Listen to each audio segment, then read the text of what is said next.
ప్రభువైన యేసుక్రీస్తు నామంలో మీకందరికీ శుభములు.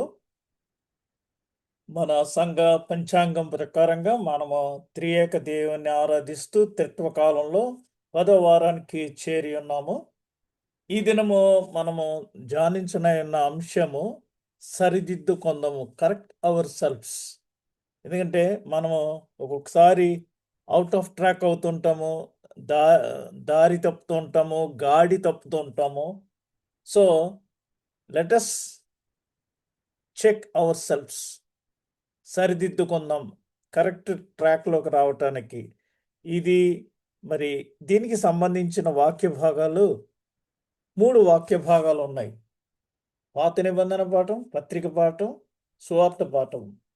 నేను ఎప్పుడు చెప్తూ ఉంటాను మీకు, ఈ 3 పాఠాలు సమన్వయించబడినవి. అంటే ఒకదానితో ఒకటి అనుసంధానించబడినవి, లింకప్ అయి ఉంటాయి అన్నమాట.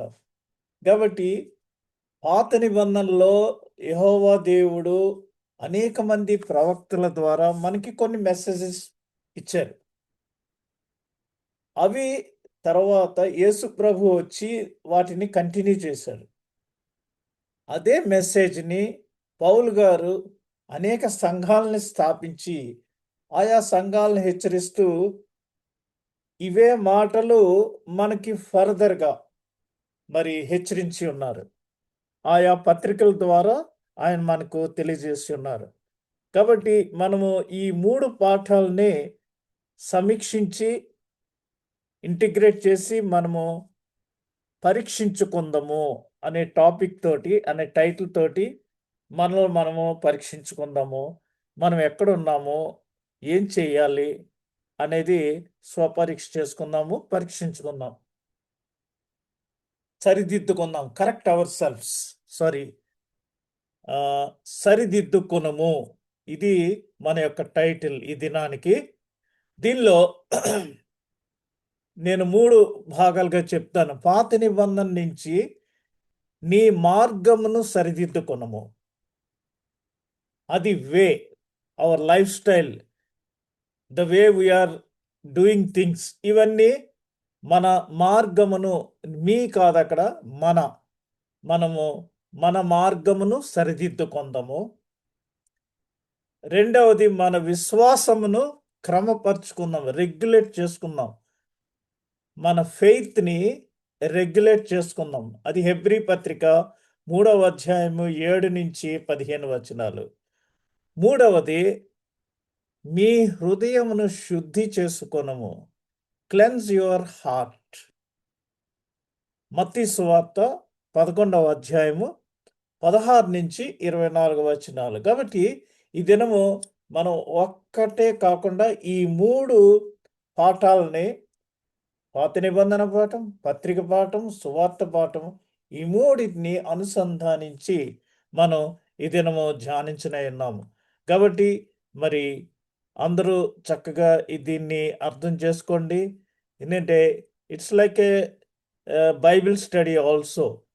ఎందుకంటే మనం చేసేటప్పుడు ఇది తర్వాత మీరు ఎప్పుడన్నా ప్లే చేసి చూసుకునేటప్పుడు అన్ని రిఫరెన్స్‌లు నేను ఇక్కడ మీకు టైప్ చేస్తున్నాను కాబట్టి మీకు ఈజీగా ఉంటది ఫాలో అప్ చేసుకుంటానికి. మొట్టమొదటిగా మన మార్గమును సరిదిద్దుకొందాము. మన మార్గమును సరిదిద్దుకొందాము. ఇది పాత నిబంధనలో ప్రవక్త అయిన యిర్మీయా ద్వారా దేవుడు ఇశ్రాయేలుతో మాట్లాడుచున్నాడు అక్కడ.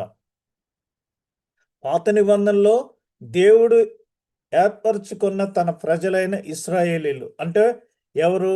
ఐగుప్తు దేశంలో బానిసత్వంలో ఉన్న తన ప్రజల్ని మోషే నాయకత్వంలో దేవుడు విడిపించి, మరి 40 సంవత్సరముల అరణ్య మార్గంలో వారిని ప్రయాణం చేసి పాలు తేనెలు ప్రవహించు కనాను దేశానికి ఆయన నడిపించి, ఆ దేశాన్ని వారికి స్వాస్థ్యముగా అనుగ్రహించాడు. Which is nothing but present సిట్యుయేషన్‌లో అది ఇజ్రాయెల్. కాబట్టి దేవుడు ఆయా ప్రవక్తల ద్వారా ఆయా సమయముల్లో తన ప్రజలైన ఇశ్రాయేలీలతో మరి మాట్లాడుచున్నాడు. ఎందుకంటే వారు చేసే కార్యాలను బట్టి హి ఈస్ కరెక్టింగ్ దెమ్. రెండవది పత్రిక వాక్య భాగంలో ఇదివరకు ఇశ్రాయేలీలు అరణ్యంలో దేవునికి అవిధేయులై ఆయనను అతిక్రమించగా వారిని దేవుడు శిక్షించాడనే ఆ రిఫరెన్స్ తోటి ఇక్కడ పత్రిక వాక్య భాగంలో మనము హెచ్చరించబడుతున్నాము. ఎట్లా అంటే చూడండి, ఒక్కొక్కసారి వారు బానిసత్వంలో ఉన్నాం మేము, మమ్మల్ని విడిపించు దేవా అని ప్రార్థన కన్నీరు కారిస్తే దేవుడు వారి మొర ఆలకించి మోషే నాయకత్వంలో వారిని విడుదల చేశాడు. ఆ బానిసత్వం నుంచి ఎర్ర సముద్రం దాటి వారు రక్షించబడ్డారు. అయితే తర్వాత 40 సంవత్సరాలు వారు ఆ ప్రయాణంలో ప్రతిసారి కూడా మోషే మీద గొణుగుతూ మమ్మల్ని అడవులకు తీసుకొచ్చి పడేసావు, మాకు చిక్కుడుకాయలు లేవు, అక్కడుంటే చిక్కుడుకాయలు ఉండి అవుండి ఇవుండి అని, నాన్ వెజ్ లేదంటేనేమో పూరేళ్ళు పంపించారు, నీళ్లు లేవు ఇక్కడ మమ్మల్ని చంపేస్తున్నావు అది ఇది అంటే మోషేని ఆ బండని తాకమంటే మోషే అసహనంతో కొద్దిగా కొట్టాడు. అదే మోషే చేసిన తప్పు. అక్కడ ఆ నీళ్లు ఉబికినాయి. ఆ నీళ్లు ఉండే ప్రదేశం ఇప్పటికీ అది జోర్డాన్ దేశంలో ఉంది, ఒక కొండల మధ్య. అక్కడికి ముస్లిమ్స్, యూదులు, క్రైస్తవులు ముగ్గురు వెళ్ళి స్నానాలు చేస్తుంటారు. ఎందుకంటే ఆ నీళ్లతో స్నానం చేసినప్పుడు మరి స్వస్థత కలుగుతుందని ముగ్గురు కూడా నమ్ముతున్నారు. అది మోషే బండ మీద తన కర్రతో కొట్టిన ప్రదేశం. నేను అక్కడికి దర్శించాను. ఆ నీళ్లతో నేను కాళ్ళు కడుక్కున్నాను. అది లోయలో ఉంటుంది. ఆ లోయలో నీళ్లు ఉబికినాయి. అప్పుడు మీరు దేవునికి అవిధేయులై అతిక్రమించగా దేవుడు మిమ్మల్ని శిక్షించాడు. మీరు ఆ చివరగా యొర్దాన్ దేశం, కనాను దేశంకి వచ్చేటడికి అందులో చాలామంది రాలిపోయారు, చాలామంది చనిపోయారు. ఎందుకంటే వారు అతిక్రమించారు కాబట్టి దేవుడు వారిని శిక్షించాడు. సువార్త పాఠంలో యేసుక్రీస్తు జనసమూహంతో మరి ఇలాగ వివరించాను, ఈ తరము వారు పిల్లకాయలను పోలి ఉన్నారు. ఈ తరము వారు, దిస్ జనరేషన్ అని మరి పిల్లకాయలతో పోల్చి ఆయన చెప్తున్నాడు. ఎందుకంటే పిల్లకాయలు బిహేవియర్ ఎలా ఉంటుందో మంద కూడా అలాగే ఉంటుంది. ఈ రోజున మనం చూస్తే ఈ తరము వారు, దిస్ జనరేషన్, ఈ జనరేషన్ అంతా ఫోన్ తోటే ఉంటున్నారండి. పిల్లలు పుట్టినప్పటి నుంచి ఫోన్ తోటే ఆడుకుంటున్నారండి అని చెప్తూ ఉంటారు. అదే ఇక్కడ ఈ తరము వారు పిల్లకాయలను పోలి ఉన్నారు అంటే దాని అర్థం అదే. మనం ఏంటనేది ఇప్పుడు వివరంగా చూద్దాం. ఇర్మియా గ్రంథం 7వ అధ్యాయము 1 వచనం నుంచి 7 వచనాలు. యెహోవా యొద్ద నుండి ఇర్మియాకు ప్రత్యక్షమైన వాక్కు. దేవుడు ఎప్పుడు కూడా ప్రవక్తల్ని తానిచ్చే మెసేజ్ ప్రజలకి తెలియజేయటం కోసం ప్రవక్తల్ని ఏర్పరచుకున్నాడు. ఇర్మియా ఇర్మియా చిన్నప్పుడే నేను బాలుడుగా ఉన్నానే, నాకు ఇది ఎలా సాధ్యం అది అంటే దేవుడు నీకు తోడుగా ఉంటాడని 1వ అధ్యాయం 5, 6 వచనాల్లో ఉంటుంది. So it is God's plan. ఆయన ప్లాన్ ప్రకారంగా ఆయన ఏర్పరచుకున్న ప్రవక్తలను చిన్నప్పటి నుంచే ఆయన మరి ప్రజలకు ఏమి చెప్పవలేనో అది వారికి తెలియజేయటం కోసం వారికి ఆయన ప్రత్యక్షమై ఇచ్చిన వాక్కు. నీవు యెహోవా మందిర ద్వారమున నిలబడి ఈ మాట అచ్చటనే ప్రకటింపుము. యెహోవాకు నమస్కారము చేయుటకై ఈ ద్వారములలో బడి ప్రవేశించు యోధావారలారా, యెహోవా మాట వినుడి. Listen what God is saying. సైన్యములకు అధిపతియో ఇశ్రాయేలు యొక్క దేవుడునగు యెహోవా ఇలాగు సెలవిచ్చుచున్నాడు, నేను ఈ స్థలమున మిమ్మును నివసింపచేయునట్లు మీ మార్గములను మీ క్రియలను దిద్దుకొనుడి. Your ways and your actions. ఈ స్థలము యెహోవా ఆలయము. ఈ స్థలము యెహోవా ఆలయము. ఈ స్థలము యెహోవా ఆలయము అని మీరు చెప్పుకొనుచున్నారే, ఈ మోసకరమైన మాటలు ఆధారము చేసుకొనకుడి. అలాగనక మీ మార్గములను మీ క్రియలను మీరు యథార్థముగా చక్కపరుచుకొని ప్రతివాడు తన పొరుగు వాని ఎడల తప్పక న్యాయము జరిగించి పరదేశులను తండ్రి లేని వారిని విధవరాండ్రను బాధింపకయు ఈ చోట నిర్దోషి రక్తము చిందింపకయు మీకు కీడు కలుగ చేయు అన్య దేవతలను అనుసరింపకయు ఉండిన ఎడల ఇవన్నీ మీరు చేస్తే with all this conditions to be fulfilled ఈ స్థలమున తమకు నిత్యముగా ఉండుటకై పూర్వకాలమున నేను మీ పితరులకిచ్చిన దేశమున మిమ్మును కాపురముంచెదను. మనం చరిత్ర వెనక్కి ఒకసారి చూస్తే ఓల్డ్ టెస్ట్మెంట్లో ఇశ్రాయేలీలు మరి దేవుని ప్రజలు నేను మీకు దేవుడినై ఉన్నాను మీరు నాకు ప్రజలై ఉన్నారని దేవుడు అంత ఇంటిమేట్గా చెప్తున్నా వారు దేవునికి విరోధంగా ప్రవర్తించినప్పుడు మరి అన్య రాజుల చేతిలోకి వారిని అప్పగించాడు. నెబుకద్నెజరు కానీ లేదా ఇలాగా పారసీక రాజులు కానీ ఇశ్రాయేల్ని దండెత్తి వారు మరి ఆక్యుపై చేసి బానిసత్వంలోకి వెళ్ళిపోతే మరలా ఎవరో ఒకరు ప్రార్థన చేసినప్పుడు సరే ఈసారి మీరు యుద్ధం చేయండి మీకు జయమిస్తాను అని జయించేటట్టు యెహోవా వారికి సహాయం చేస్తూ వచ్చేవారు. Up and down. నిర్లక్ష్యంగా ఉన్నప్పుడు వారు వేరే వాళ్ళ బానిసత్వంలోకి వెళ్ళిపోయేవారు. మరలా తప్పు తెలుసుకుని మరలా దేవుని దగ్గరికి వచ్చినాడు మరలా దేవుడు వారికి విజయం ఇచ్చి రాజ్యం ఇస్తూ వచ్చారు. ఇదిగో అబద్ధపు మాటలను మీరు నమ్ముకొనుచున్నారు అవి మీకు నిష్ప్రయోజనములు. ఈ 7 వచనాల యొక్క సారాంశంలో దేవుడు ఇర్మియా ద్వారా మరి అక్కడున్న రాజులకు అక్కడున్న యూదా వారికి తెలియజేసిన ముఖ్యమైన 2 విషయాలు ఏంటంటే మీ మార్గమును సరిదిద్దుకొనుము. సెట్ చేసుకొని సరిగా ఎలా అంటే మీ ప్రవర్తనలను మీ క్రియలను సరిచేసుకొనుము. అప్పుడు నేను మీకు ఈ స్థలములో నివసించినట్లు చేసేదను. ఏదైతే మీ పితరులకి నేను స్వాస్థ్యంగా ఇచ్చానో ఆ స్థలంలో మీరు ఉండటానికి నేను మీకు మరి ఏర్పాటు చేస్తాను. మీరు అలాగు చేసినచో నేను మీ పితరులకు ఇచ్చిన ఈ దేశంలో ఈ స్థలములో మీరు నిరంతరము నివసించున్నట్లు చేసేదను అనేసి మీరు మీ ప్రవర్తనను మీ క్రియల్ని సరిచేసుకోండి అని ఒక హెచ్చరిక ఇచ్చారు. అంతేకాకుండా ఇర్మియా మరియు యూదాకు 10 ఆజ్ఞలు అప్పట్లో మరి వారికి ఇచ్చిన 10 ఆజ్ఞలు ఏంటంటే 10 కమాండ్మెంట్స్ కాదు ఇవి. 10 ఆజ్ఞలు ఏంటంటే నువ్వు ఏం చెయ్యాలో ఆ యోధా వారికి ఇర్మియాకి ఏం చెప్పాడంటే యెహోవా మందిర ద్వారమునందు నిలుచుండి ఈ వాక్యాన్ని ప్రకటించు. ఏంటి ఈ వాక్యం? అది మనం ఇందాక చదివాం కదా.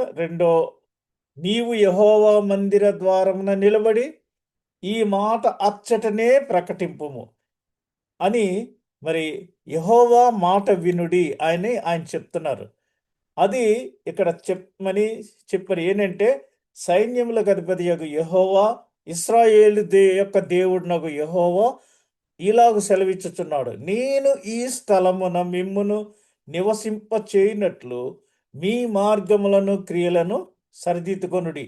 ఏంటి సరిదిద్దుకోవాలి అంటే ఇక్కడ మరి ఒక 10 డీటెయిల్గా ఆయన చెప్తున్నారు. మీ ప్రవర్తనలను మీ క్రియలను మార్చుకొనుము అని వారికి చెప్పండి. అబద్ధపు మాటల యందు నమ్మకముంచొద్దు. ఈ ప్రజల నిమిత్తము ప్రార్థన చేయవద్దు, వారి నిమిత్తము నాకు విన్నవించుకొనవద్దు. ఎవరు? ఆయనకు అక్రమంగా మరి ఆయన మాట వినకుండా ఉన్న ప్రజల గురించి ప్రార్థన చేయొద్దు, నాకు వారి గురించి చెప్పొద్దు. మీ బలుల యందు మీ దహన బలులను ఉంచి, మీరు బలిచ్చేటప్పుడు ఆ దహన బలు కింద ఉంచి దాని మాంసమును భుజించుము. ఎక్కడైనా ఇప్పుడు మనకి ఈ ఆ, దేవుని యొక్క మందిరంలో బలులు అర్పించినప్పుడు ఆ మాంసమును మరి కొంత వీరికి ఇస్తారు, కొంతేమో యాజకులు భుజిస్తారు. అంతేగాని అది ఇంటికి మూట కట్టుకుని పట్టుకెళ్ళటానికి కాదు, అక్కడే అది వండి అక్కడే వారు భుజించాలి. హిందువులు కూడా చూడండి, అప్పుడప్పుడు జాతరలకి అక్కడికి వెళ్ళి మేకపోతుని అక్కడే వధించి వారు అక్కడే భోజనాలు చేస్తుంటారు. అది అందరూ అక్కడికి వెళ్ళిన వాళ్ళు తింటూ ఉంటారు. ఇక్కడ మీరు దహన బలులను మీ బలులు ఉంచి ఆ మాంసాన్ని భుజించండి. ఈ మాటలన్నీ కూడా వారితో చెప్పండి. చూద్దామా, ఇర్మియా గ్రంథం 7వ అధ్యాయము 27వ వచనము మనకి క్లియర్గా. ఒకసారి ఇర్మియా గ్రంథం 7వ అధ్యాయము 27వ వచనం ఏమనుందంటే ఇక్కడ, నీవు ఈ మాటలన్నీ వారితో చెప్పినను వారు నీ మాటలు అంగీకరింపరు. నీవు వారిని పిలిచినను వారు నీకు ఉత్తరం ఇయ్యరు. వారిని పిలువమని చెప్తున్నారు ఒక కమాండ్, కానీ వాళ్ళు వినరు, వాళ్ళకి తలకెక్కదు. నీకు వారు ఉత్తరం ఇయ్యరు, మీ తలలు పెట్టరు అంటున్నారు. అంటే వారు చూడండి 29, గనుక నీవు వారితో ఇలాగు చెప్పుము, వీరు తమ దేవుడైన యెహోవా మాట వినని వారు, శిక్షకు లోబడి నొల్లవారు కాబట్టి నమ్మకము వారిలో నుండి తొలగిపోయి ఉన్నది, అది వారి నోట ఉండ కొట్టివేయబడినది. సో అది తలపెట్టొద్దు అనేసి ఇక్కడ చెప్తూ దానిని పారవేయుము, విసర్జించి వెళ్ళగొట్టుచున్నాను. సియోను, నీ తల వెంట్రుకలను కత్తిరించుకొనుము, వాటిని పారవేయుము. చెట్లు లేని మెట్టల మీద ప్రలాప వాక్యము ఎత్తుము. ఉన్నత స్థలముల్లో, చెట్లు లేని ఎత్తైన ప్రదేశాల్లో విలాప గీతము పాడుము. నీ తల వెంట్రుకలను కత్తిరించుకుని దాన్ని పారేయి అని మరి 10 విషయాలు వారికి తెలియజేశారు. ఇక్కడ ఈ ఇర్మియా గ్రంథంలో 3 సందేశాలు దేవుడు మరి తెలియజేశాడు వారికి. మొట్టమొదటి 10 అధ్యాయాల్లో 3 సందేశాలు. ఒకటి, ఇస్రాయేలు మరియు ఇస్రాయేలు వంశమని పిలువబడ్డారు. ఇక్కడ 3 సందేశాలు నేను ఇక్కడ రిఫరెన్స్ రాశాను, మీరు చూడవచ్చు. ఇది షరతులతో కూడిన ప్రవచనం. మీరు అంటే కండిషనల్ ప్రాఫెసీ అనమాట. మీరు ఇది చేస్తే ఇది నెరవేరుతుంది, మీరు కానీ దీనికి లోబడుకోకుండా ఉంటే ఇది నెరవేరదు అని. మీ నడవడిని, మీ క్రియలను సరిదిద్దుకొనుము, అబద్ధపు మాటల మీద నమ్మకము ఉంచవద్దు. మీరు మీ నడవడిని, క్రియలను పూర్తిగా సరిదిద్దుకొన్నచో అప్పుడు ఏం చేస్తానని చెప్తున్నారు 5వ వచనము, అలా గనక మీ మార్గములను, మీ క్రియలను మీరు యథార్థంగా చక్కపరుచుకొని ప్రతివాడు తన పొరుగు వాని ఎడల తప్పక న్యాయము జరిగించి. ఈ రోజుల్లో పొరుగువానికి న్యాయం జరిగించడం అనేది చాలా అరుదైపోతుంది. మీరు తీర్పును పూర్తిగా అమలు చేస్తే, పొరుగువానికి తీర్పు చెప్పేటప్పుడు చాలా జెన్యున్గా చెప్పండి, పారదర్శకంగా, ట్రాన్స్పరెంట్గా. అంతేగాని అన్యాయపు తీర్పులు ఇవ్వద్దు. నెక్స్ట్, మీరు పరదేశులను, అనాథలను, విధవరాళ్లను హింసించకపోతే, పరదేశులను, తండ్రి లేని వారిని, విధవరాండ్రను బాధింపకయు, ఈ చోట నిర్దోషి రక్తము చిందింపకయు, మీకు కీడు కలుగజేయు అన్య దేవతలను అనుసరింపకయు ఉండిన ఎడల అప్పుడు నేను మీకు ఈ దేశాన్ని స్వాస్థ్యంగా ఇస్తాను అని వారికి తెలియజేస్తున్నాడు. నిరపరాధుల రక్తమును చిందించకపోతే, నిరపరాధి నిరపరాధులను ఎప్పుడు కూడా మరి హింసించకూడదు. మన దేశంలో ఇప్పుడు జరుగుతున్నది, నిరపరాధుల్ని చాలా మందిని రక్తం చిందిస్తున్నారు. ఆ ఉసురు వారికి 100% తగులుతుంది. దేవుడు అన్యాయస్తుడు కాదు. ఎందుకంటే 30 సంవత్సరములు కుష్ఠరోగుల మధ్య పనిచేసి రాత్రిపూట సేద తీర్చుకుంటూ మరి తన కుమారులిద్దరితోటి గ్రహం అనే మిషనరీ కారులో నిద్రపోతుంటే ఆ కారుని వారు పెట్రోల్ వేసి తగలబెట్టిస్తారు. అది నిరపరాధుల రక్తం చిందించడం. అప్పుడు దేవుడు వారిని, మీరు మన మన మీద ఒంటి మీద చెయ్యేస్తే దేవుని కనుగుడ్డును ముట్టిన వాళ్ళం అవుతారు. ఆ తర్వాత ఎప్పుడూ లేని విధంగా మరి ఒరిస్సా రాష్ట్రంలో, కోస్టల్ ఒరిస్సా అంతా కూడా ఎప్పుడు రాని అంత గొప్ప భయంకరమైన తుఫాను వచ్చి ఆ ఏరియా అంతా కూడా నాశనం అయిపోయింది. దేవుడు కొంత టైం చూసి శిక్షిస్తాడు. అలాగే మరి ఒక క్రిస్మస్ సమయంలో చర్చిని కూలగొట్టినందుకు దేవుడు ఆ గుజరాత్ ప్రాంతంలో భయంకరమైన భూకంపాన్ని రప్పించాడు. ఇది అన్వయించుకోవాలి మనం. మీకు హాని కలిగేలా ఇతరుల దేవతల వెంట నడవద్దు. అన్య దేవతల్ని మీరు పూజించి వాటిని ఫాలో చేయొద్దు. అప్పుడు నేను ఇవన్నీ మీరు చేస్తే, if you obey for all these things, if you correct yourself in all these angles, అప్పుడు నేను మీ పితరులకు ఇచ్చిన ఈ దేశమును మీకు ఇచ్చెదను. I will give this area అని చెప్తున్నాడు. అది ఏంటంటే కనాను దేశము అబ్రహాముకు మరియు అతని సంతానమునకు శాశ్వతమైన స్వాస్థ్యంగా ఇవ్వబడింది. ఎందుకంటే ఆదికాండం 17వ అధ్యాయం 18వ వచనంలో క్రీస్తు ఆధ్వర్యంలో ఇది మనం చూడొచ్చు. ఆదికాండం 17వ అధ్యాయము 18వ వచనం, అబ్రహాంతో దేవుడు ప్రమాణం చేశాడు, నీకు నేను ఆశీర్వాదం ఇస్తాను, నీ పిల్లల పిల్లల్ని దీవిస్తాను, ఇవి 1000 తరముల వరకు వారికి ఈ ఆశీర్వాదాలు ఉంటాయి అని చెప్పినప్పుడు 17వ అధ్యాయము 18వ వచనంలో అబ్రహాము ఇష్మాయేలు నీ సన్నిధిని బ్రతుకు అనుగ్రహించుము అని దేవునితో చెప్పక,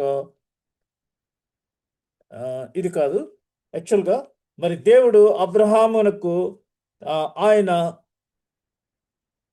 స్వాస్థ్యంగా ఈ యొక్క భూభాగాన్ని ఇచ్చాడు. క్రీస్తు ఆధ్వర్యంలో పై షరతులు నెరవేరినప్పుడు వారు దానిని శాశ్వతముగా వారసత్వంగా పొందెదరు అనేసి ఇక్కడ మనకి తెలియజేయబడుతుంది.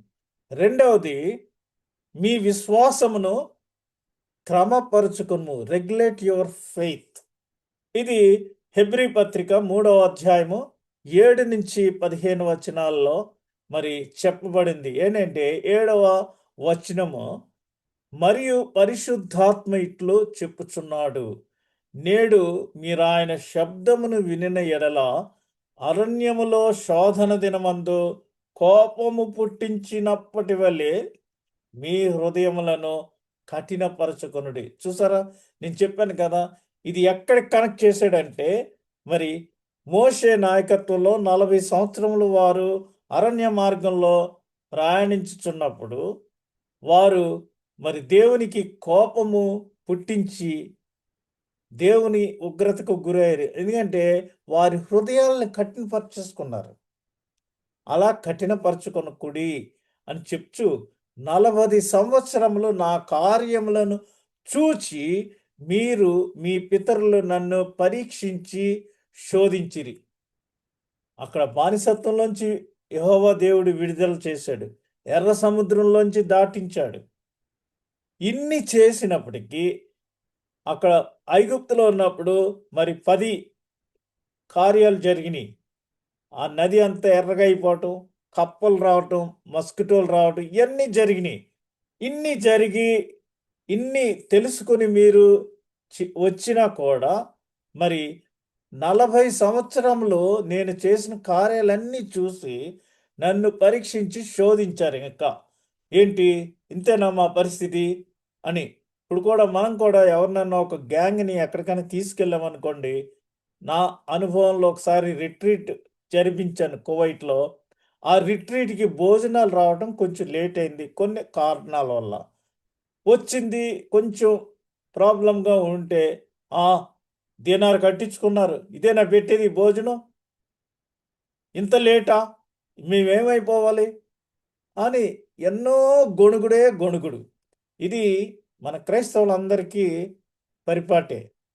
కావున నేను ఆ తరము వారి వలన విసిగి వీరెల్లప్పుడూ తమ హృదయాలోచనల్లో తప్పిపోవచ్చున్నారు, నా మార్గములు తెలుసుకొనలేదు అని ప్రభు సెలవిచ్చుచున్నాడు. వీరికి ఎన్ని చేసినా సరే, నేను ఎన్ని కార్యాలు వీరికి అద్భుతాలు జరిగించినప్పటికీ కూడా వీరి హృదయాలోచనలో తప్పిపోతున్నారు ఈ తరం వారు, నా మార్గములను తెలుసుకొనలేదు గనుక నేను కోపముతో ప్రమాణం చేసినట్టు వారు నా విశ్రాంతిలో ప్రవేశింపరని చెప్పి తిని.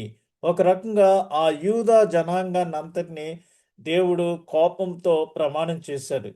ఏంటంటే మీరు విశ్రాంతిలోకి ప్రవేశింపరని. అందుకనే వారు ఎందుకు చేశారంటే, మరొకసారి ఛాన్స్ ఇచ్చినప్పుడు స్టెఫెనును వారు రాళ్లతో కొట్టి చంపారు. స్టెఫెను పరిశుద్ధాత్మ పూర్ణుడై దేవునితో మాట్లాడుతున్నప్పుడు స్టెఫెనుని రాళ్లతో కొట్టి చంపారు. అనగా దేవునిని డైరెక్ట్గా టచ్ చేశారు. కాబట్టి దేవుని ఉగ్రత వారి మీదకి వచ్చింది. కోపముతో నేను ప్రమాణం చేసినట్టు, మీకు పరిశుద్ధాత్మకు విరోధంగా ఎవరైనా పాపం చేస్తే దానికి క్షమాపణ లేదు. సహోదరులారా, జీవము గల దేవుని విడిచిపోవునట్టి విశ్వాసము లేని దుష్ట హృదయము మీలో ఎవని ఎందైనను ఒకవేళ ఉండునేమో అని జాగ్రత్తగా చూసుకోండి. చెక్ యువర్ సెల్ఫ్, సరిదిద్దుకొనము. విశ్వాసం లేని దుష్ట హృదయం. అందరూ చర్చికి వెళ్తారు, క్రైస్తవులే. సంఘానికి వెళ్ళే వాళ్ళు అందరూ క్రైస్తవులు కాదు. ఎందుకంటే అక్కడికి వెళ్తారు, కూర్చుంటారు, వస్తారు, కానీ పూర్తిగా నమ్మరు. ఇది తప్పేం కాదు. ఎందుకంటే యేసు ప్రభుతోటి 3.5 సంవత్సరములు ఆయనతో ఉండి, ఆయన చేసిన సూచక్రియలన్నీ చూసి, కళ్ళతో చూసి, తిరిగి జన్మించి ఆయన పునరుద్ధానుడై లేస్తే, నేను ఆయన గాయాల్లో వేలు పెట్టి చూస్తేని కానీ నమ్మనన్నాడు. ఎవరు? మన డౌట్ మాస్టర్ తోమా గారు. కాబట్టి విశ్వాసము లేని దుష్ట హృదయము ఒకవేళ మీలో ఎవరికైనా ఉంటే జాగ్రత్తగా చెక్ చేసుకోండి. జీవము గల దేవుని విడిచిపోనట్టి దేవుడు మనలో నివసిస్తున్నాడు. తర్వాత మన వాక్యాలు చూస్తాం. ఎవరైతే నా మాటలు ఇది ఈవేళ ఉదయం కూడా నేను మరి ఆ వాక్యం పెట్టాను. ఎవరైతే నా మాటలు విని నా నా నేను చెప్పినట్టు వింటారో వారి యందు నేను నివసించేదను. పరిశుద్ధాత్మే కాకుండా తండ్రి అయిన దేవుడు, ప్రభు అయిన యేసుక్రీస్తు మన హృదయాల్లో నివసించడానికి సిద్ధంగా ఉన్నారు. నేడు మీరు ఆయన శబ్దమును వినిన ఎడల కోపము పుట్టించినప్పటి వలె మీ హృదయములను కఠినపరచుకొనుకుడని ఆయన చెప్పిన గనుక, పాపము వల్ల కలుగు భ్రమ చేత మీలో ఎవడును కఠినపరచబడకుండునట్లు నేడు అనబడు సమయం ఉండగానే ప్రతి దినమును ఒకనికొకడు బుద్ధి చెప్పుకొనుడి. Council each other. ఈ రోజుల్లో మరి ఆ విధంగా ఒకరికి వీడు చెప్పేదేంటి, నేను వినేదేంటి, ఐఎమ్ సీనియర్,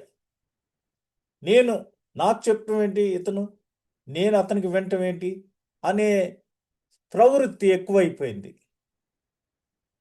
అట్లా కాకుండా సంఘంలో ఒకరికొకడు బుద్ధి చెప్పుకొనుచు, ఎప్పుడైనా సమస్య వచ్చినప్పుడు ఒకరినొకరు హెచ్చరించుకోవాలి. మామూలుగా హెచ్చరించుకోవాలి, అరిచి కాదు. పరిశుద్ధ దేవాలయంలో ఆరాధన జరిగే చోట కొట్లాటలు, అరుచుకుంటాలు కాదు. ఈ రోజున మనం చూస్తుంటే యూట్యూబ్లో మన పరువంతా పోతుంది. అనేక సంఘాల్లో పాస్టర్ల సంఘ కాపర్ల నియామక విషయంలోనూ, సంఘ కాపర్ల అభిషేకం విషయంలోనూ, సంఘ కాపర్ల ట్రాన్స్ఫర్స్ విషయంలోనూ మరి విభేదాలు చెలరేగి ఒక గుంపు వారు ఇంకొక గుంపు వారి మీద చేస్తున్న ఆ యొక్క ఒత్తిడి, ఆ యొక్క కార్యకలాపాలు, గొడవలు ఇవన్నీ ఈ రోజున యూట్యూబ్లో అందరికీ పబ్లిక్ అయిపోయినాయి. అనగా సంఘంలో జరుగుతున్న విషయాలు లోకంలోనికి వెళ్ళినాయి. ప్రభు ఏం చెప్పాడు? మీరు సంఘంలో నుంచి బయటకు వెళ్ళి సువార్త ప్రకటించి బయట వాళ్ళని లోపలికి తీసుకురమ్మంటే మనం ఏం చేస్తున్నాం? సంఘంలోనికి పోలీసులు తీసుకొస్తున్నాం. ఇది ఇప్పుడు జరుగుతున్న పరిస్థితి. అనగా లోకము సంఘంలోనికి వస్తుంది.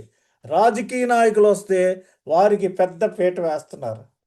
ఆల్టర్ మీద ఎవరు ఉంటారు? అభిషక్తులు మాత్రమే ఉంటారు. వీడెవడు? రాజకీయ నాయకులైతే ఏంటి? ఏ విధమైన ఎన్నిక లేని వాడిని తీసుకెళ్ళి అగ్రపీఠం మీద కూర్చోబెడుతున్నారు. ఇది మనం చేస్తున్న పనులు ఈ దినాల్లో. ఏలయనగా 15వ వచనం, మొదట నుండి మనకున్న దృఢ విశ్వాసము అంతము మట్టుకు గట్టిగా చేపట్టిన ఎడలనే క్రీస్తులో పాలివారమై ఉందుము. శ్రమల కాల ధ్యాన సమయంలో 40 దినాలు మనము ప్రభువుతో సిలువ ధ్యానంలో సిలువ వెంబడి ప్రయాణం చేసి క్రీస్తు శ్రమలలో పాలి భాగస్థులమయ్యేటట్టు మనం ఎంతో నిష్ఠంగా ఆచరిస్తూ ఉంటాం. అయితే మనకున్న ఆ దృఢ విశ్వాసము చివరి వరకు ఉండాలి. అది ఈ దినాన మనం హెచ్చరించబడుతున్నాం. ఇక్కడ చూద్దాం మనం. విశ్వాసం అనున్నది దేవుని వాక్యము వినుట కలుగును, వినుట వలన విశ్వాసము కలుగును. ప్రభు ఏం చెప్పాడంటే చెవులు గలవాడు వినుగాక. నేను చెవులు గలవాడు వినుగాక. ఎందుకంటే ఈ రోజుల్లో మనము ఈ లోకంలో అనేకమైన శబ్దాలు వినిపిస్తూ ఉంటాయి. కానీ మన చెవులు దేనికి అట్రాక్టివ్గా ఉన్నాయా అనేది ఒకసారి గమనించుకోవాలి. అన్నిటికంటే పవర్ఫుల్ సౌండ్ ఏదంటే అందులో అమ్మా అనేది. అమ్మ అనే పదము ఎక్కడ ఉన్నా సరే వెంటనే అది అందరి అటెన్షన్ని డ్రా చేసే అంత గొప్ప సౌండ్ అది. శాస్త్రజ్ఞులు కూడా అది చెప్తుంటారు. ఏ భాషలో అయినా ఆ ప్రొనౌన్సియేషన్ ఆల్మోస్ట్ మా, అమ్మ అని ఇలాగే ఉంటుంటుంది. మరి ఈ లోకంలో అనేక శబ్దముల మధ్య క్రీస్తు స్వరమును మనకి వినటానికి చెవులు లేవు. అది ఇక్కడ చెవులు గలవాడు వినుగాక అంటే ఈ తరములో మనం ఎలా ఉన్నామంటే కనులుండియో చూడము, చెవులుండియో వినము.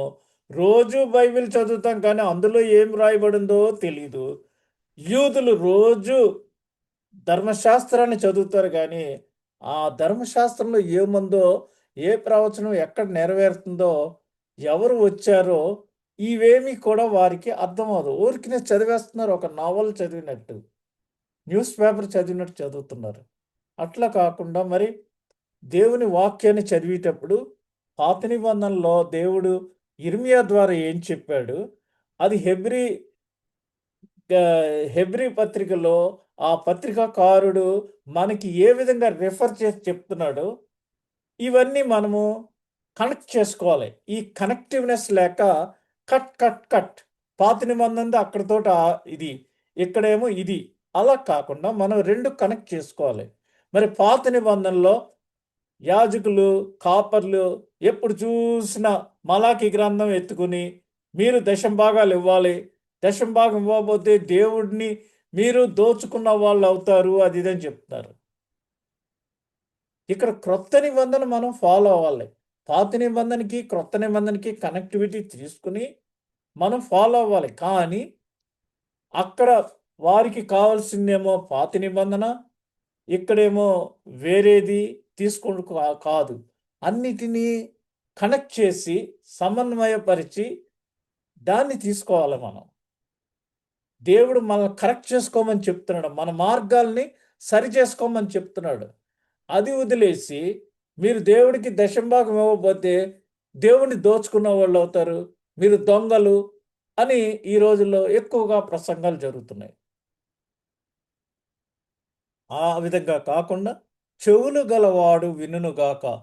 ప్రభు సెలవిచ్చిన ఆ స్వరాన్ని విన్నప్పుడు వినుట వలన విశ్వాసము కలుగుతుంది. చూద్దాం, ఫర్ ఎగ్జాంపుల్ చూద్దాం ఇక్కడ అపోస్తుల కార్యాలు 16వ అధ్యాయము 14వ వచనంలో మరి అక్కడ పౌలు గారు ఒక నదీ తీరాన ఆయన ప్రసంగం చేస్తున్నప్పుడు అక్కడ మరి లూదియా అనే ఒక స్త్రీ తుయతైర పట్టణస్థురాలు, ఆమె ఊదా రంగు పొడిని అక్కడ అమ్ముతుంది. ఆ ఊదా రంగు పొడి అమ్మటానికి ఆమె అక్కడ వచ్చింది. అయితే 11వ వచనం చూడండి.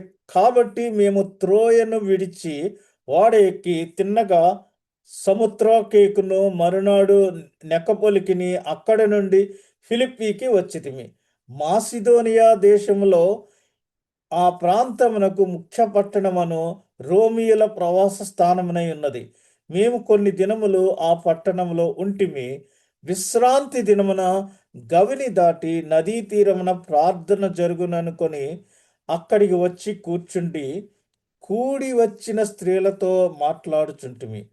అప్పుడు లూదియా అను దైవభక్తి గల ఒక స్త్రీ వినుచుండెను. ఆమె ఊదా రంగు పొడిని అమ్ము తుయతైరా పట్టణస్థురాలు. ప్రభువు ఆమె హృదయమును తెరచెను గనుక పౌలు చెప్పిన మాటల యందు లక్ష్యముంచెను. ప్రభు ఆమె హృదయాన్ని తెరిచింది గనుక ఆమె పౌలు చెప్పిన మాటల యందు లక్ష్యముంచెను. హృదయాన్ని ఎప్పుడు తెరుస్తాడు ప్రభు? మనము చూడండి, హృదయమనుడు తలుపు నొద్ద యేసునాథుండు నిలిచెను అని మనం పాడుతున్నాం. ప్రకటన గ్రంథం 3వ అధ్యాయం 20వ వచనంలో, ఇదిగో నేను తలుపు దగ్గర నిలబడి తట్టుచున్నాను, ఎవడైనను నా స్వరం విని తలుపు తెరిచిన ఎడల వానితో కూడా నేను, నాతో కూడా వాడు భోంచేస్తాము అని ప్రభు తెలియజేస్తున్నారు. కాబట్టి ఇక్కడ ఆమె మరి దైవభక్తి గల స్త్రీ వినుచున్నది. ఆమె వింటుంది కాబట్టి ప్రభు ఆమె హృదయాన్ని తెరిచాడు. వెంటనే ఆమె అక్కడ పౌలు గారు చెప్తున్న మాటలు యందు లక్ష్యం ఉంచింది. చెప్పువాడు దేవుడు మనల్ని రకరకాల ఇన్స్ట్రుమెంట్ కింద యూస్ చేసుకుంటాడు. అనగా దేవుడు తెలియజేయవలసిన విషయాన్ని పాత నిబంధన గ్రంథంలో ఇర్మియా ద్వారా నువ్వు వెళ్ళి ఈ విధంగా చెప్పు అన్నాడు. ఇక్కడ క్రొత్త నిబంధన గ్రంథంలో అన్యజనులకు సువార్త ప్రకటించుటకు నేను ఏర్పరచుకొనిన సాధనము నీవు అని పౌలు గారిని బాప్తిస్మం తీసుకున్నారు. కాబట్టి పౌలు గారు చేస్తున్న ఆ పరిచర్య, ఆ మాటలు వినటానికి ఆమె హృదయాన్ని ప్రభు తెరిచాడు. కాబట్టి ఆమె మరి ఆ మాటల యందు విశ్వాసముంచి ఆమెయు ఆమె ఇంటి వారును బాప్తిస్మం పొందారు. ఎట్లాగా? నమ్మి బాప్తిస్మము పొందినవాడు రక్షించబడును, నమ్మని వానికి శిక్ష విధింపబడును అని ఇక్కడ మార్క్స్ వార్త 16వ అధ్యాయం 16వ వచనంలో ఉంది. నమ్మినవాడు రక్షించబడతాడు, నమ్మకపోతే శిక్ష విధింపబడును అని ఇది ప్రభు మనకి తెలియజేస్తున్నారు. ఇది పట్టుకుని ఈ రోజున వితండవాదులు, మతోన్మాదులు ఏంటంటే, మీ మతాన్ని అంగీకరించకపోతే మమ్మల్ని చంపేస్తారా, శిక్ష వేస్తారా అని ఈ వాగ్వివాదాలు ఎక్కువైపోయినాయి. అంటే వితండవాదం వాటిది కాంట్రడిక్టరీ. నమ్మి బాప్తిస్మం పొందినవాడు రక్షించబడును, నమ్మిన వెంటనే రక్షించబడతాడు. అయితే రక్షించబడ్డాడని అందరికీ తెలియచేయటానికి బాహ్యంగా అనౌన్స్ చేయటానికి బాప్తిస్మం అనేది తీసుకుంటారు. కాబట్టి నమ్మి బాప్తిసం పొందిన వాడు రక్షించబడును. నీవు ఏదైతే నమ్మావో, హృదయంలో ఏదైతే అంగీకరించావో అది బాహ్యంగా ఒప్పుకున్నప్పుడు ఇట్ విల్ బికమ్ అఫీషియల్. అనగా నీవు రక్షించబడావని అఫీషియల్‌గా అందరికీ తెలియజేయటం. వారి హృదయము ప్రభువు వైపునకు ఎప్పుడు తిరుగునో అప్పుడు ముసుగు తీసివేయబడును. ఇప్పుడు ఎప్పుడైనా ఏదైనా సమస్యలు ఏర్పడినప్పుడు ఒకళ్ళు చెప్పింది ఒకళ్ళు వినటానికి ముందుకు వస్తే ఆ ప్రాబ్లం సాల్వ్ అవుతది. ఇప్పుడు అమెరికాకి, ఇరాన్‌కి మధ్యన యుద్ధం జరిగింది. యుద్ధం ఎందుకు? మనం కూర్చుని మనం మాట్లాడుకుని రిజాల్వ్ చేద్దాం. రండి అంటే, మేము మాట్లాడడానికి రాము. మేము ఇదే చేస్తాం అని ఆ ముసుగులోనే ఉంటున్నారు. అయితే వారి హృదయము ప్రభువు వైపునకు ఎప్పుడు తిరుగునో వినుట వలన విశ్వాసం కలుగుతది. అప్పుడు మన హృదయం ప్రభువు వైపుకు తిరుగుతది. అప్పుడు ప్రభువు వైపుకి ఎప్పుడైతే తిరిగిందో ప్రభువుకి, మనకి మధ్య ఉన్న ఆ ముసుగు తీయబడి తీసివేయబడును. ఏదైతే అడ్డుగా ఉన్నాయో ఆయన స్వరం వినటానికి అవన్నీ మనము ఆ ముసుగు తీసివేయబడును. అందుకనే మనకి ముసుగు లేని విశ్వాసుల వలె ఆహ్, స్టెప్ బై స్టెప్ మీరు ఆత్మీయంగా ఎదగాలి అనేసి ప్రభువు చెప్తున్నాడు. ఈ తుయతైర పట్టణస్థురాలు బాప్తిసం పొంది, ఆమె ఇంటి వారు కూడా బాప్తిసం పొందినప్పుడు, నేను ప్రభువునందు విశ్వాసము గలదానని మీరు ఎంచితే, నమ్మి బాప్తిసం పొందినవాడు రక్షించబడ్డాడు. వినుట వల్ల విశ్వాసం కలుగుతది. కాబట్టి ఆ విశ్వాసాన్ని నేను కలిగిన దానినని మీరు యాక్సెప్ట్ చేస్తే, నా ఇంటికి వచ్చి ఉండుడని వేడుకొని మమ్మును బలవంతము చేసినని ఇక్కడ పౌలు గారు రాస్తున్నాడు. ఆ రోజుల్లో మరి పౌలు గారు ఆయన సువార్త ప్రకటించడానికి వెళ్ళినప్పుడు ఎక్కడ హోటల్స్ లేవు.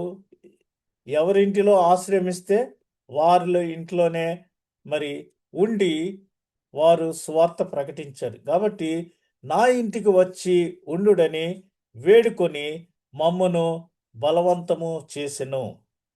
ఈ రోజున ఎవరైనా మరి మనము మా ఇంటికొచ్చి ఉండండి అని చెప్పగలిగే ధైర్యం మనకు ఎవరికన్నా ఉందా? మీకొక విషయం గుర్తు చేస్తాను. మరి అబ్రహాము తన కుమారుడికి వివాహం చేయటానికి తన ప్రజలైన వారి యొద్దకు వెళ్ళి ఒక మంచి అమ్మాయిని తీసుకుని సెలెక్ట్ చేసి తీసుకురమ్మని చెప్పి పంపించాడు. అది తన యొక్క ఎలియాజరు ఇవ్వబడిన ప్రాజెక్ట్ మిషన్. అతను దేవునికి ప్రార్థన చేసి తనంతట తానే ప్రార్థన చేసుకుంటూ మళ్ళీ తనే ఆన్సర్ చెప్పేసుకుంటూ, ప్రభువా నువ్వు దేవా ఎవరిని చూపిస్తావో నాకు మంచి అమ్మాయిని చూపించు. మంచి అమ్మాయిలంటే ఆ దేశస్తులందరూ మంచి అందగత్తెలే. కానీ గుణవతి అయిన అమ్మాయిని చూపించు. మరి నేను ఇన్ని ఒంటెలతోటి ఇక్కడ ఆగుతున్నాను దాహం వేసి. నా ఒంటెలకు నాకు కూడా దాహం ఇచ్చే అమ్మాయి ఎవరో నువ్వు కనపరచు అని ఇస్రా అబ్రహాము దేవా, ఇస్సాకు దేవా అనేసి ప్రార్థించి మరి వెళ్ళినప్పుడు అక్కడ ఒక చిన్నది రిబక్క అక్కడికి వచ్చి ఏమా కొద్దిగా నీళ్ళు ఇస్తావా అన్నప్పుడు నీళ్ళు ఇచ్చింది. నాకే కాదు మా ఒంట్లకు కూడా కొద్దిగా నీళ్లు పోస్తావా అంటే ఒక్కొక్క ఒంటె 10 బిందెలు నీళ్ళు తాగుతాయి. అటువంటి 10 ఒంట్ల వరకు తీసుకెళ్ళాడు. 100 బిందెలు నీళ్లు తోడి ఇచ్చింది. దాహం ఇచ్చింది. సో దట్ షోస్ అప్పుడు నీవు ఇంత చక్కటి అమ్మాయిని చూపించావు. అమ్మా నేను ఒక విషయం అడుగుతాను. మేము పరదేశులము. వేరే దేశస్థులం. వేరే దేశం నుంచి వచ్చాను. కాబట్టి ఈ రాత్రి మీ ఇంట్లో ఉండటానికి, బస చేయటానికి మాకేమన్నా అవకాశం ఇస్తావా అంటే, వెంటనే ఆమె, మా ఇంటిలో చాలా నీ ఒంట్లకు కావాల్సినంత మేత ఉంది, మీ పని వాళ్ళకి ఆహారం ఉంది, రండి ఈ రోజున మా ఇంట్లో వచ్చి ఉండండి అని చెప్పాడు. అంతేగాని నేను వెళ్ళి మా అమ్మని మా నాన్నని అడిగి వస్తాను అని చెప్పలేదు. ఒకవేళ ఆమె పెళ్ళైన ఆమె అయితే నేను వెళ్ళి మా ఆయన్ని అడిగొస్తానని చెప్పలేదు. ఒకవేళ అక్కడే ఒక మగవాడు అయ్యుంటే నేను వెళ్ళి మా ఆవిడ ఒప్పుకుంటాదో లేదో కనుక్కొని వచ్చి చెప్తానని చెప్పలేదు. దేవుని ఏర్పాటు ఎలా ఉంటుందంటే, వెంటనే ఆమె మా ఇంటిలో రండి ఉండండి అని ఆమె ఇల్లుని తెరిచింది. అప్పుడు మరి దేవుని ఏర్పాటని వారితో మాట్లాడి, నీవు నాతో వస్తావా అంటే వెంటనే వస్తానంది. అందుకని నేను వెళ్ళనా, is it okay for you అని అడగలేదు. ఎప్పుడైతే ఎలియాజరు మరి ఆ, ఎలియాజరేనా, సారీ లాబానా, నేను కన్ఫ్యూజ్ అయ్యాను. ఆ, నాతో వస్తావా అమ్మా అన్నప్పుడు నేను వస్తాను అన్నది. అయితే ఈ నగలు ఈ బట్టలు ధరించుకో నాతో వచ్చి అంటే వెంటనే వచ్చేసింది. అంతేగా 2 రోజులు ఆగొస్తాను, మా నాన్నగారు వాళ్ళు చెప్పొస్తాను అని ఏం చెప్పలేదు. ఇది విశ్వాసం. మా ఇంటికి వచ్చి ఉండండి, మా ఆ, ఇది తీసుకోండి అని మరి అక్కడ ఆ లూదియా వారికి ఆతిథ్యం ఇచ్చింది. దైవజనులకి ఆతిథ్యం ఇవ్వటం మనం నేర్చుకోవాలి. అది క్రైస్తవ్యం. కాబట్టి పాత వరపు అవిశ్వాస అనుభవం నాటి ఆది క్రైస్తవ సంఘ విశ్వాసులకు జ్ఞాపకం చేర్చు వారి యొక్క విశ్వాసాన్ని క్రమపరచుకొనవలసిందిగా హెచ్చరించుచున్నాడు. ఎవరు? పౌలు గారు. మీరు be careful in your faith. యాషామాషిగా విశ్వాసం కాదు. చాలామంది చర్చికి వచ్చేస్తారు, వెళ్ళిపోతారు, కానుకేసేస్తారు, అయిపోయింది అంటుంది. విశ్వాసం ఎంత ఉంది? నీ విశ్వాసం చెక్ చేసి చూస్తే నీ విశ్వాసం ఎంతవరకు నిలబడతావు. చిన్నది ఏదైనా వచ్చేటప్పటికి వదిలేస్తాం. అది మన విశ్వాసం. విశ్వాస వీరులు అంటారు అందుకని. దేవునిని విడిచిపోవునట్టి విశ్వాసము లేని దుష్ట హృదయము మీలో ఎవని ఎందైనను ఒకవేళ ఉండునేమో అని జాగ్రత్తగా చూచుకొనుడి. 14వ వచనంలో, పాప పాప భ్రమము చేత మీలో ఎవడునూ కఠినపరచబడకుండునట్లు నేడు అనబడు సమయం ఉండగానే ప్రతి దినమును ఒకరినొకడు బుద్ధి చెప్పుకొనుడి. ప్రభు వచ్చు సమయం సమీపించింది కాబట్టి మీరు ఆ విధంగా ఉండాలి. క్రీస్తులో మనము పాలివారం, to be partners with Christ ఉండటానికి అంతము మట్టుకు, అంతము వరకు సహించిన వాడు రక్షణ పొందును. ఆ కిరీటాన్ని గెలుచుకుంటాం. కాబట్టి దృఢ విశ్వాసాన్ని కలిగి చేపట్టుము. పౌలు గారు ఏమన్నాడు? నా పరుగు తుదముట్టించి తిని నేను నా కిరీటాన్ని కాపాడుకున్నాను, అది పొందుకుంటానికి సిద్ధంగా ఉన్నాను. కాబట్టి మనలో విశ్వాసము ఎదగవలెనన్న చో మనలో చింతలు తరగాలి. అంటే చింత చింత పుట్టాలి. నేనే ఎటువంటి విశ్వాసాన్ని కలిగి ఉన్నాను అని చూసుకుంటే, పేతురుకు రాసిన మొదటి పత్రిక 5వ అధ్యాయం 6వ వచనంలో, దేవుడు తగిన సమయమందు మిమ్మును హెచ్చించినట్లు ఆయన బలిష్టమైన చేతి క్రింద దీన మనస్కులై ఉండుడి. వెయిట్. ఆయన చేతి కింద దీన మనస్కులుగా ఉండండి. ఆయన మిమ్మును గూర్చి చింతించుచున్నాడు గనుక మీ చింత యావత్తు ఆయన మీద వేయుడి. మనం విశ్వాసంలో ఎలా ఉండాలంటే, ఎదగాలంటే మన చింతలు, మన గురించి మనం చింతించుచు మన చింత ప్రభువుకు అప్పగించాలి. ఆయన మన కొరకు చింతించుచున్నాడు కాబట్టి ఆయన మనల్ని తన బలిష్టమైన చేతి క్రింద దీన మనస్కులై ఉన్నప్పుడు తగిన సమయం ముందు మనల్ని హెచ్చిస్తాడు. The time will come. ఎన్నోసార్లు కొంతమంది వేరే వాళ్ళని చూసి నవ్వుతూ ఉంటారు, లేతే తక్కువ అంచనా వేసి చాలా మనస్సును గాయపరుస్తూ ఉంటారు. అయినా కూడా మనల్ని మనం తగ్గించుకొని ఆయన బలిష్టమైన చేతి కింద దీన మనస్కులుగా ఉన్నప్పుడు తగిన సమయమందు దేవుడు మనల్ని హెచ్చిస్తూ ఉంటాడు. ఒకప్పుడు ఆ! ఈడా అని ఎంతో గేలి చేసేవాళ్ళు మరి దేవుడు అతనిని ఆశీర్వదించి హెచ్చించినప్పుడు అతని స్టేటస్ మారిపోతుంటది. తగిన సమయమందు మీరు హెచ్చించున్నట్లు. అందుకని మరి మనము ఆ విధంగా ఉండాలి. మీ హృదయమును మూడవది చివరిది మీ హృదయమును శుద్ధి చేసుకొనుము. Cleanse your hearts. దీని కొరకు మత్తయి సువార్త 11వ అధ్యాయము 16వ వచనం. ఈ తరము వారిని దేనితో పోల్చుదును? సంత వీధులలో కూర్చునియుండి మీకు పిల్లని గ్రోవి ఊదితిమి గాని మీరు నాట్యమాడరైతిరి. ప్రలాపించితిమి గాని మీరు రొమ్ము కొట్టకొన్న రైతిరని తమ చెలికాండ్రతో చెప్పి పిలుపులాడుకో పిలుపులాటలాడుకొను చిన్న పిల్లకాయలను పోలి ఉన్నారు. మరి యోహాను తినకయు త్రాగకయు వచ్చిన గనుక వీడు దెయ్యము పట్టిన వాడని వారనుచున్నారు.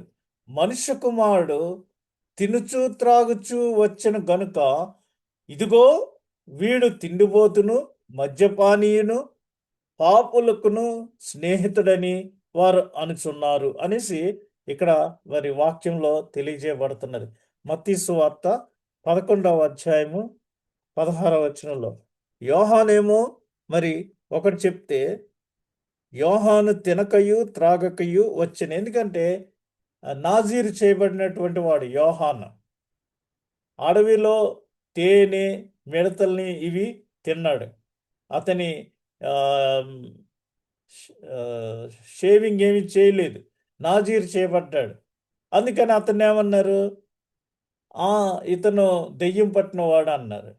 మరి యేసు ప్రభు వచ్చి అందరితోనూ ఈక్వల్గా మిక్స్ అవుతూ ప్రతి ఒక్కరితోనూ పార్టిసిపేట్ చేస్తుంటే వీడు తిండిపోతూ మద్యపానీయు సుంకరులను పాపులను స్నేహితుడని వారు అనుచున్నారు.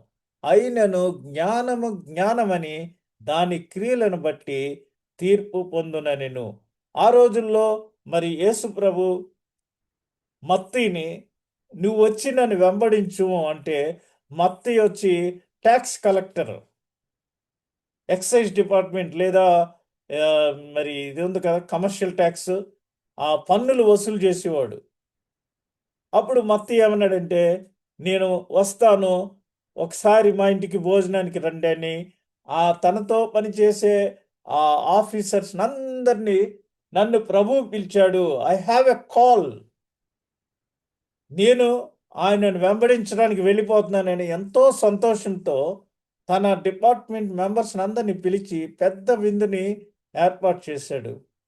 ఆ విందులో అందరూ భోజనం చేస్తూ తిన్నవాడు తినొచ్చు కదా, కుదురుగా ఉండకుండా ఇతనేంటి పాపులతో కలిసి భోజనం చేస్తున్నాడు అన్నప్పుడు వాళ్ళు ఏమనుకుంటున్నారో ప్రభు గమనించి నేను ఆరోగ్యవంతుల కొరకు రాలేదు, అనారోగ్యంగా ఉన్న వారి కొరకే డాక్టర్ అవసరము. మరి నశించిన దాన్ని వెతకి రక్షించడానికి మనిషి కుమారుడు ఈ లోకంలోనికి వచ్చాడు. పాపులతో నేను స్నేహం చేస్తాను కానీ మీలాంటి మరి హిపోక్రేట్స్తో స్నేహం చేయటానికి నేను రాలేదనేసి ప్రభు చెప్పారు. మీకు పిల్లని గ్రోవి ఊదితిమి కానీ మీరు నాట్యం ఆడరైతిరి. మనందరికీ తెలుసు, నాగిన్ని ఊదితే పాము కూడా లేచి ఆడుతూ ఉంటుంది. నాగస్వరం ఊదితే పిల్లని గ్రోవి. అయితే మీకు పిల్లని గ్రోవి ఊదాం కానీ మీకు యాక్షన్ లేదు. ఇదివరకు ఒక చక్కటి ఇంగ్లీష్ సాంగ్ ఉండేది, dance body music, music make you happy అనగా చక్కగా సంగీతం చేస్తున్నప్పుడు వాయిస్తున్నప్పుడు మన శరీరంలో ఏదో ఒక భాగము దానికి రియాక్షన్ చూపిస్తూ ఉంటుంది. మీకు ఆ సెన్స్ ఆఫ్ మ్యూజిక్ లేదు. పిల్లల గ్రోవి ఊదినా మీ బాడీ మీద దాని ఇంపాక్ట్ లేదు. మీరేమీ నాట్యం ఆడతలేదు. ప్రలాపించితిమి గాని మీరు రొమ్ము కొట్టుకొనరైతిరని తమ చెలికాండ్రతో చెప్పి పిలుపులాటలాడుకొను పిల్లకాయలను పోలి ఉన్నారు. ఈ యూదుల గురించి ఇది ప్రభు ఏం చెప్తున్నాడంటే, యూదులు మొండి పట్టుదల గల పిల్లల్లా ఉంటారు. వారు డాన్స్ చేయరు.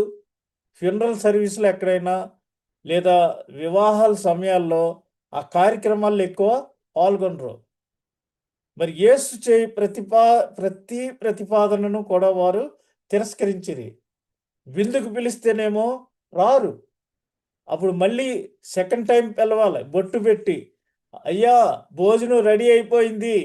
మీరు వచ్చి తింటమే ఆలస్యం అని 12 గంటలకి మళ్ళీ ఇంకోసారి 2 సార్లు పిలవాలి యూదుల్ని. ఒక్కసారి పిలిస్తే చాలు. ఏది నాకెక్కడ రిమైండ్ చేసావని అడుగుతారు. అందుచేత భోజనం అంతా తయారైపోయింది. దమ్ బిర్యానీ దమ్ యేసేసాడు. 10 నిమిషాల్లో వచ్చి తినండి. వేడి తగ్గిపోద్ది అని చెప్తే అప్పుడొస్తారు. అది యూదుల యొక్క ఆచారం. కాబట్టి ఈ తరము వారిని దేనితో పోల్చుదును? ఈ తరమని ఇక్కడ 16 సార్లు ప్రస్తావించబడింది బైబిల్‌లో. ఎల్లప్పుడూ అది ఒక నిర్దిష్ట జీవిత కాలంలో సంభవించును. ఏంటంటే ఒక లిమిటెడ్ పీరియడ్‌ని అనగా మా తరము, ఒకప్పుడు మా తాతల తరము ఇలా చెప్తాం కదా మనం. అంతేగాని ఇది ఒక జాతి కాదు. ఒక ప్రజల జాతి కాదు. ఇక్కడ మత్తయి సువార్త 24 అధ్యాయం 34 వచనంలో ఇవన్నీయు జరుగు వరకు ఈ తరము గతింపదని నిశ్చయంగా మీతో చెప్పుచున్నాను. ఏ తరం అంటే అది ఈ తరము. ఈ తరం అంటే అక్కడ ఆయన ఆత్మయందు పెద్ద నిట్టూర్పు విడిచి ఈ తరము వారు ఎందుకు సూచక క్రియ అడుగుచున్నారు. ఈ తరమునకు ఏ సూచక క్రియయు అనుగ్రహింపబడిదని నిశ్చయంగా మీతో చెప్పుచున్నానని చెప్పి, ఈ రోజులు ఎలా ఉన్నాయంటే ఈ తరము వారు ఆయన 33.5 సంవత్సరాలు వచ్చే వరకు అనేకమైన సూచక్రియలు చేస్తున్నారు.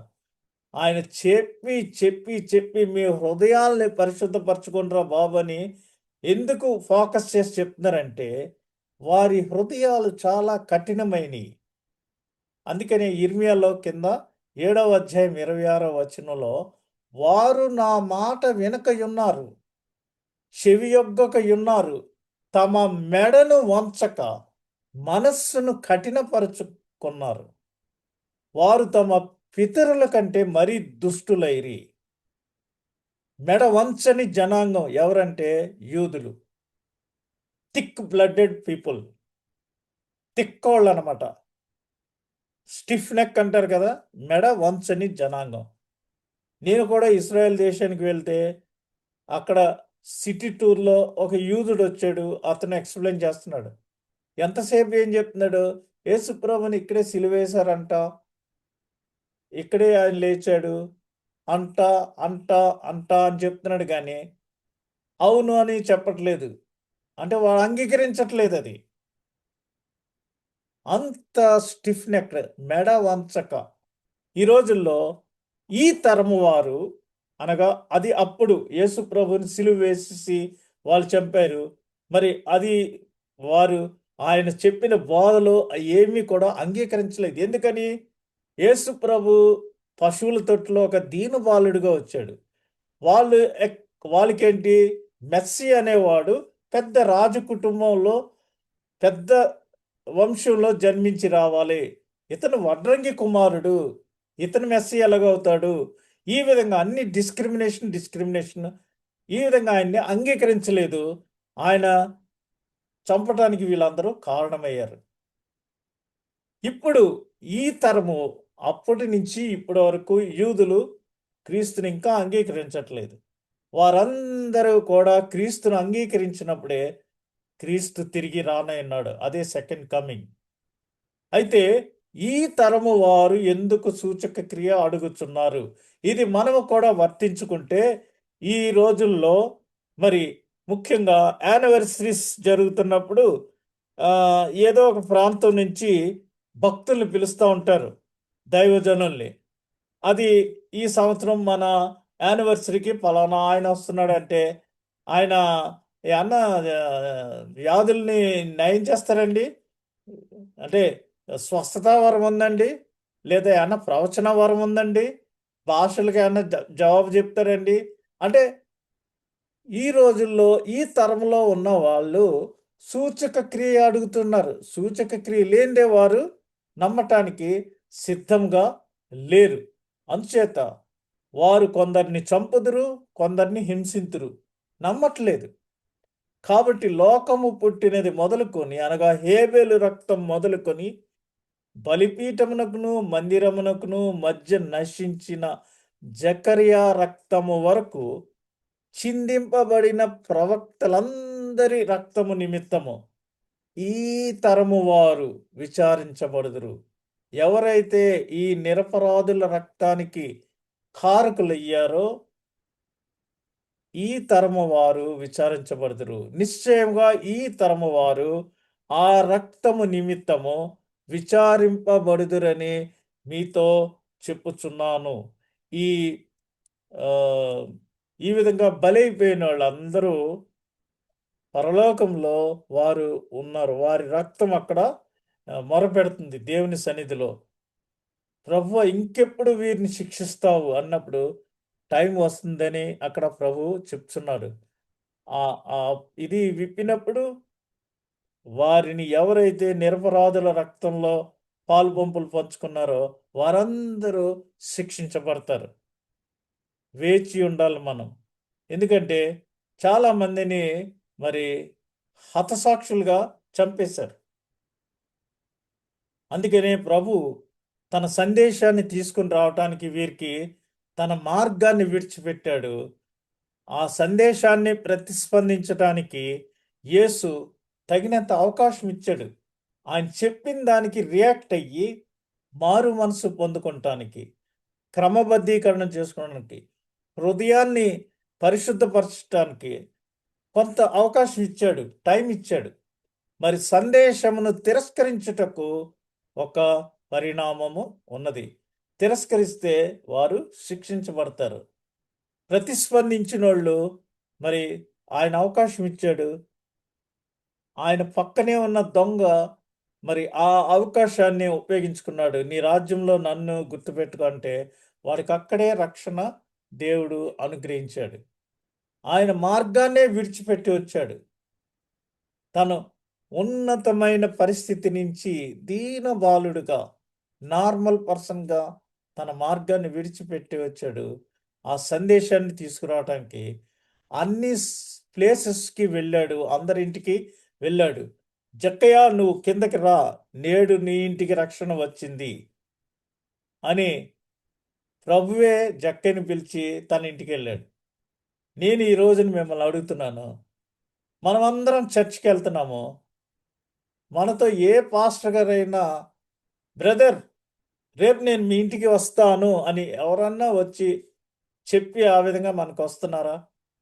వారి రొటీన్‌లో ఏదో ఎప్పుడైనా వి హౌస్ విజిట్ ఉంటే అది వస్తారేమో గానీ, మనము మా ఇంట్లో బర్త్‌డే ఉందండి, మా మ్యారేజ్ డే అండి, లేదా ఇంకోటండి అని చెప్పితేనే గానీ, దానికి సంబంధించిన ఏర్పాట్లు ఉంటేనే గానీ, ట్రాన్స్‌పోర్ట్ ఉంటేనే గానీ ఎవరు రారు. కానీ సందేశాన్ని తీసుకుని వెళ్ళటానికి యేసు తన మార్గాన్ని విడిచిపెట్టెను. ఆయన ప్రజల్లోకి వెళ్ళాడు. ప్రతి ఒక్కరిని దర్శించాడు స్వయంగా. పైన కూర్చుని ఇన్‌స్ట్రక్షన్స్ ఇవ్వటం కాదు. స్వయంగా ఆయనే వారి మధ్యకు వెళ్ళాడు. నడిచి వెళ్ళాడు. ఏ సాధనం లేదు. వారితో కలిసి భోజనం చేశాడు. వారిని పరామర్శించాడు. అందుకనే ఇప్పుడు రాజకీయ నాయకులు ఓట్లు అడగటానికి పాదయాత్రలు చేస్తున్నారు. బహుశా మరి ఇక్కడ యేసు ప్రభువు నుంచి వారు కాపీ కొట్టారో మరి ఏమో తెలీదు. నేను అనుకుంటాను ఒక్కొక్కసారి ఈ సందేశాన్ని. ఎందుకంటే ప్రభు ఎప్పుడు కూడా మీ హృదయమును మార్చుకోండి. మీ హృదయం కాదు. ఎందుకంటే ఆయనకి తెలుసు స్టిఫ్ నెక్డ్ పీపుల్ వీళ్ళెవరు యూదులు. వీరు కఠినస్తులు. అందుకని వారు నా మాట వినకయున్నారు. ఈ తరము వారు సూచక్రియ అడుగుతున్నారు. ఇన్ని చేసినా సరే దే ఆర్ నాట్ బిలీవింగ్. పేతురు కూడా ఇంతకాలం ప్రభుతోటుండి ప్రభు పునరుద్ధానుడై లేస్తే వెంటనే మళ్ళీ వాళ్ళ దగ్గరికి బ్యాక్ టు ద పెవిలియన్ వెళ్ళిపోయాడు. ఆ విధంగా మరి ఈ తరం వారు సూచక క్రియలు అడుగుచున్నారు. మరి అంత్య దినాన్న వారు సొదొమ గొమొర్రా వాటికంటే వీరి యొక్క పరిస్థితి చాలా భయంకరంగా ఉంటుంది అనేసి ప్రభు వారికి తెలియజేసి, మీరు క్లెన్స్ యువర్ హార్ట్స్, మీ హృదయాల్ని పరిశుభ్రపరచుకోండి, మీ యొక్క మార్గాల్ని సరిచేసుకోండి, మీ యొక్క విశ్వాసాన్ని క్రమపరచుకోండి అని తెలియజేస్తున్నాడు.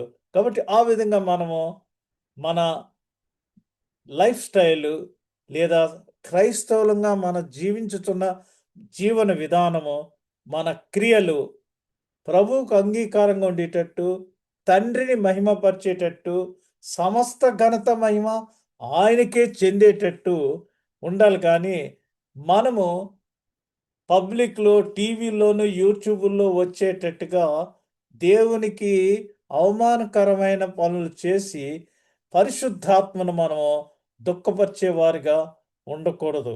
ఆ విధంగా మనం ఉండటానికి మన యొక్క విశ్వాసాన్ని మనము మరి క్రమపరుచుకోవాలి. మన విశ్వాసంలో మనము ఉండాలి. ఆ విధంగా చేయటానికి దేవుడు తన కృపను అనుగ్రహించును గాక. ఆమేన్.